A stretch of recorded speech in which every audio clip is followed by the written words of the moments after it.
Important question में अगला question है हमारा।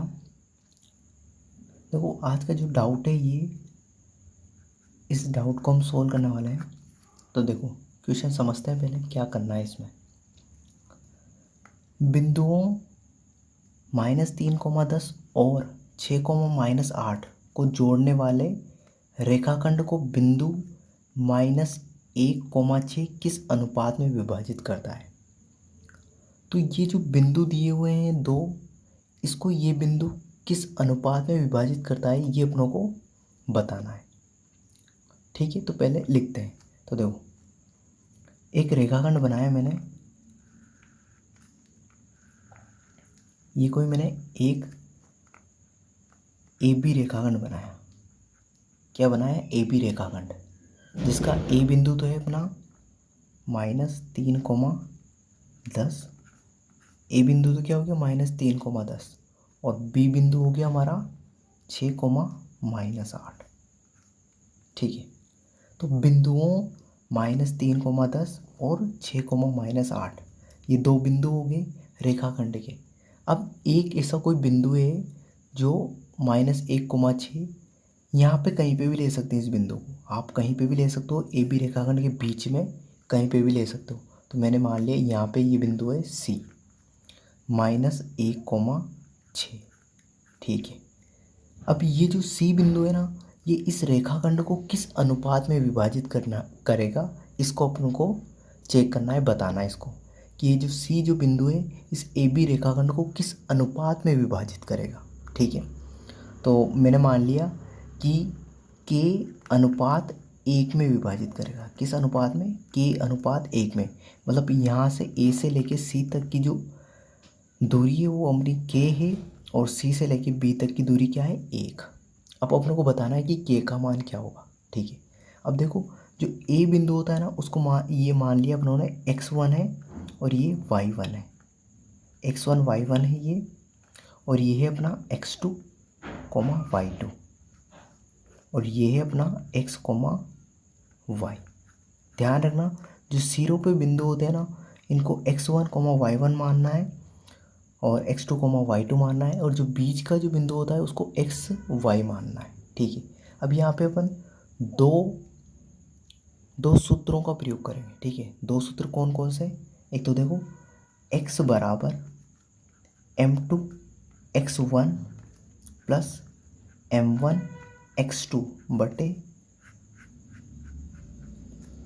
m1 plus m2। दूसरा होता है अपना, वैसे इस सूत्र से काम चला जाएगा अपना, पर दूसरा दो सूत्र लगते हैं, y बराबर m2 y1 plus m1 y2 बटे m1 प्लस m2। ठीक है, तो ये जो सूत्र है ना, इन सूत्रों से ये सवाल हो जाएगा। बेसिकली इस सूत्र से ही हो जाएगा ये सवाल पूरा। ठीक है, तो देखो यहाँ पे जो x1 और x2 है ना, ये x1 और x2 का मान रखना है, और x की जगह क्या रखना है? ये -1।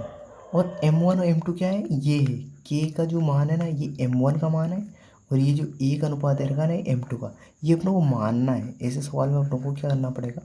मानना पड़ेगा कि जो सी जो बिंदु है ना, सी बिंदु कौन सा है? -1,6। ये ए बी रेखाखंड को किस अनुपात में विभाजित करेगा? के अनुपात 1 में।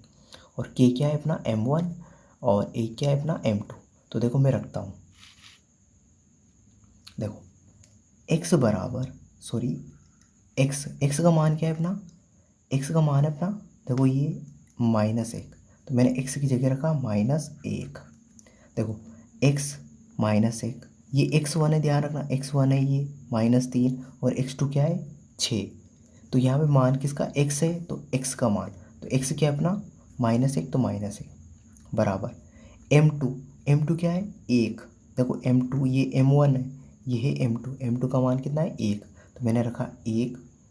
ठीक है, और x1 देखो यहाँ पे क्या है? x1 लिखा हुआ है ना, तो x1 का मान, तो x1 का मान है -3, तो ये -3 प्लस m1 का मान कितना है? k, तो ये k, m1 का मान है k, तो k लिख दिया मैंने।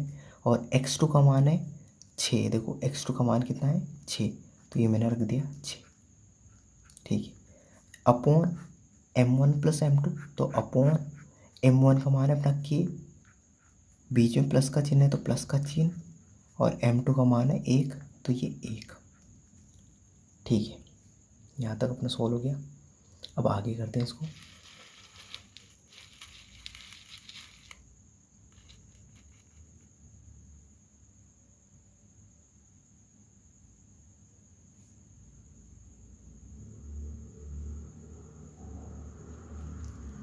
ठीक है, आगे करते हैं इसको सॉल्व।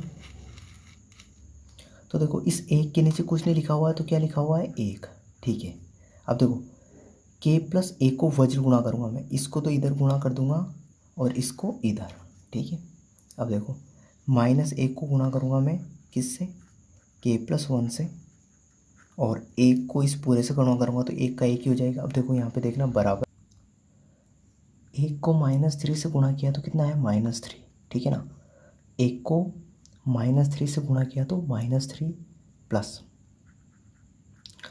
6 को मैं k से करूँगा गुणा, 6 को k से गुणा किया तो क्या आया 6k।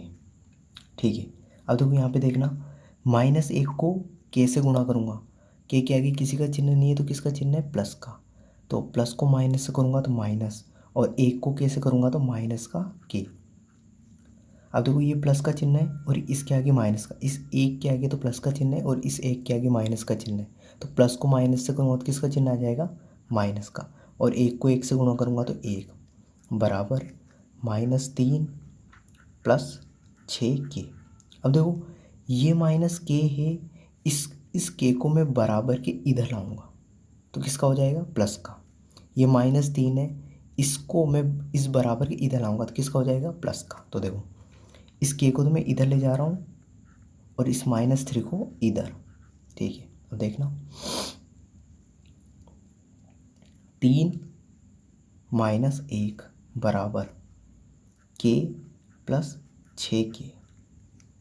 -3 में से 1 घटाएंगे तो कितना बचेगा 2 बराबर k और 6k कितने हो जाएंगे 7k। अब अपनों को तो k का मान याद करना है, तो k ये 7 गुणा में, k के साथ किस में गुणा में, तो गुणा वाली संख्या कहाँ चली जाती है भाग में, तो k बराबर आ जाएगा अपना 2/7। तो k का मान कितना आ गया अपना 2/7। ठीक है, अब देखो मैंने अनुपात क्या माना था k/1, यही माना था ना। जो C बिंदु था वो अपना किस अनुपात में था k/1 में, और k का मान आ गया अपना 2/2/7 1 के नीचे कुछ नहीं है तो क्या है 1। अब देखो 1 को तो इधर गुणा कर दिया मैंने और 7 को किधर गुणा कर दिया इधर, वज्र गुणा, तो देखो 2/7। तो मेरा आंसर क्या आ गया 2/7। तो जो C बिंदु था ना वो बीच वाला बिंदु, जो अपनों ने माना था कि A बिंदु, B बिंदु और C बिंदु, जो अपनों ने k/1 लिया था ना, उसका मान कितना आ गया अपना 2/7। तो अपना राइट आंसर क्या है 2/7। ठीक है, 2/7 हमारा राइट आंसर है। तो आई होप आपको समझ में आ गया होगा इस क्वेश्चन। Thank you.